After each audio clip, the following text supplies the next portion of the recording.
So the game started quite sedately, much as any other game in the league, until we started seeing one or two little gentle touches on the back, and the opposition player would roll on the floor 16 times as if he's been hit by a bus. And the referee did really well. The referee actually decided to keep the playing on and not to stop it, not to give out yellow cards. He didn't want to escalate it too early, being a Swansea Cardiff derby. So he did really well, in my opinion, and for who it was, it's quite surprising. I would have expected him to do several yellow cards at this point.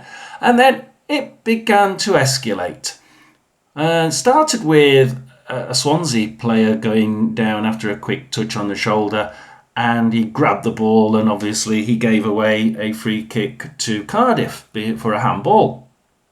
And then Cardiff did it in return the same way, and we started to get the firm tackles. Now people are starting to roll on the floor because they were actually tackled quite firmly.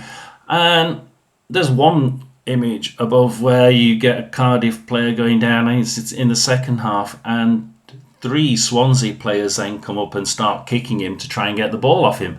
And the poor Cardiff player is indeed, he's holding his head. He doesn't want to get his head kicked in. And it really was getting quite nasty at this point, and players were starting to get quite irate with each other.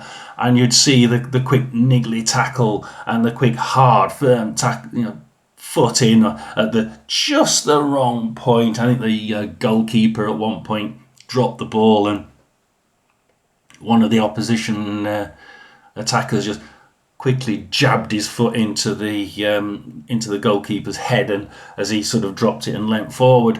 And whether it was on purpose or not, who knows? We won't know. But it was the fact that it was happening from both sides, and quite often towards the end. And then you get the situation for the red card showed to the bench, which I can understand why. The player had gone down, and the Cardiff player was holding his head, so we assume he'd got a tackle to the head, which in concussion terms means you have to look at him and you have to test him for concussion. That's the rules. So it became a little bit, I want to make sure my player is okay, sort of thing. So I could understand why he was irate, but it just escalated at that point to a situation where a red card had to be handed out just to calm the situation down, because there were that many players involved and people involved, that you had to do something. And after that, it just got worse. There were, I think it was 2 or 3 yellow cards after that for both sides, and it wasn't just for one side, it was for both sides. So it started to get really quite frantic after that, and one has to think, what on earth would have happened if that had happened earlier in the game? You can see what Keith Stroud was trying to do. He was just trying, I just don't want something like that happening really early on in the game. So I think he did a relatively good job considering the situation.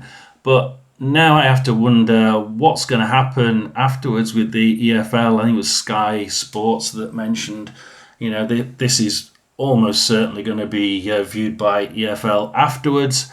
And we wait and see what the results of those investigations will be.